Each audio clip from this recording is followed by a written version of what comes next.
நான் வந்து திருவண்ணாமலைக்கு ஒரு தடவை போயிருந்தேன். இப்போ அடிக்கடி போகிறேன். ஃபஸ்ட் தடவை போனப்போ திருவண்ணாமலைக்கு போய் நேராக இங்கே திருவண்ணாமலைக்கு போயிட்டு இப்போது 2 மணிக்கு கிரிவலம் ஸ்டார்ட் பண்ணி காலையில் 8 மணி 9 மணி ஆகிடுச்சு. எனக்கு ஃபஸ்ட்டு தடவை போனப்போ 7 மணி நேரம் 8 மணி நேரம் எனக்கு வந்து கிரிவலம் போயிட்டு வரதுக்கு ஆகிடுச்சு. போயிட்டு வந்து உள்ளே போய் சாமி பார்க்க போகிறேன். சாமி பார்க்க போயிட்டு அந்த லைனில் நின்றுருக்குறேன்.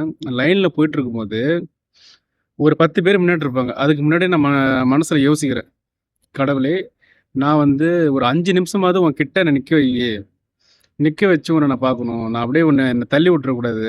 நான் நின்று உன்னை பார்க்கணும் அப்படின்னு சொல்லிட்டு வேண்டிட்டு கொஞ்ச நேரம் அப்படி லைனில் போயிட்டுருக்குறேன். ஏற்கனவே ஒருத்தவங்க வந்து ஒரு விஐபிஸ் வந்தாங்க. அவங்க அந்த லைனில் வந்தாங்க. இப்படி வந்து அந்த இன்னொருத்தர் வந்து அர்ச்சகர் வந்து இந்த சைடில் கூப்பிட்டு போயிட்டு எனக்கு அவங்க பின்னாடி என்ன வர வச்சிட்டாங்க. அவங்க போயிட்டு அந்த சாமி கும்பிட்றாங்க இல்லையா, அந்த இடத்துக்கிட்ட வந்து சன்னதி கிட்ட நம்ம அண்ணாமலையார் கிட்ட அவங்க நின்று அவங்களுக்கு ஒரு 10 நிமிஷம் அங்கே நிற்கிறாங்க. அவங்க பக்கத்துலேயே என்னை நிற்க வச்சுட்டாரு. 10 நிமிஷம் நானும் அவர் முன்னாடி உட்காந்து அவரை நான் பார்த்துக்கிட்டே இருந்தேன். என் உடம்பெல்லாம் புல் எரிச்சிருச்சு. பக்கத்தில் இருக்கிற அர்ச்சகர்கிட்ட சொல்கிறேன், நான் ஒரு 10 நிமிஷம் ஒரு நிமிஷம் முன்னாடி நின்று நான் அவனை பார்க்கணும், உட்காரணும், என்னை நிற்க வை அப்படின்னு சொன்னதுக்கு அவர் என்னை 10 நிமிஷம் நிற்க வச்சு அவரை என்னை வந்து அப்படி ஒரு மேய்ச்சல் எடுத்து வச்சார். அதான் அண்ணாமலையார். அதுக்கு அண்ணாமலையார் கோயிலுக்கு போயிட்டு அண்ணாமலையாரை தரிசனம் பண்ணிவிட்டு அவரை பார்த்துட்டு அப்படியே வெளியில் வர வழியில் பிரசாதம் கவுண்டர் வரும். இந்த பிரசாதம்லாம் கொடுப்பாங்களே அங்கே வரும். அப்போது வந்து என்கிட்ட வந்து கேஷ் இல்லை. என்கிட்ட ஆன்லைனில் தான் காசு இருந்தது. நான் வந்து அங்கே யாரையோ கேட்டு பார்த்தேன்.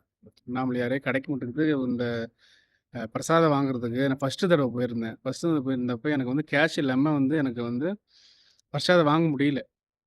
நான் ரொம்ப 1 மணி நேரம் அந்த பிரசாத கவுண்டர்லேயே அங்கே வெளியிலேயே உட்காந்துருந்தேன். யார்கிட்ட எல்லாத்தையும் கேட்டுப்பட்டேன். ஒருத்தவங்க கூட ஹெல்ப் பண்ணல. நான் அவரை வேண்டிட்டு ரொம்ப கஷ்டத்தோடு அப்படியே வெளியில் வந்தேன். வெளியில் வந்த உடனே அந்த வெளில வர அந்த கோபுரம் ஒன்று வரும். அந்த கோபுரத்துக்கு கிட்ட வந்து எல்லாத்துக்கும் 2 லட்டு கொடுத்துட்டு இருந்தாங்க. நான் போகும்போது ஆயிடுச்சு. அந்த அக்கா ஆயிடுச்சுப்பா அப்படின்ட்டுச்சு. நான் அண்ணாமலையாரே அப்படின்னு சொல்லிட்டு வேண்டிட்டு அப்படி திரும்பி வெளில வர அந்த அக்கா திரும்பி கூப்பிட்டு என்னை மட்டும் திரும்பி கூப்பிட்டு வா அப்படின்ட்டு கூட போயிட்டு இவ்வளோ பேர் அந்த பக்கெட்டாக வச்சுருப்பாங்க. அந்த பக்கெட்டை உள்ளேருந்து 2 பேரும் தூக்கிட்டு வந்து வெளியில் வச்சு ஒரு கையெல்லாம் அந்த 2 கையெல்லாம் அந்த அக்காவுக்கு எவ்வளோ லட்டு வருமோ அந்த 2 கையில் அள்ளி என் கையில் கொடுத்து அந்த இடத்துல என் மனசு என்கிட்டயே இல்லை. வெளியில் வந்து 10 பேர்கிட்ட சொல்லிட்டேன், அண்ணாமலையார் அதேமாரி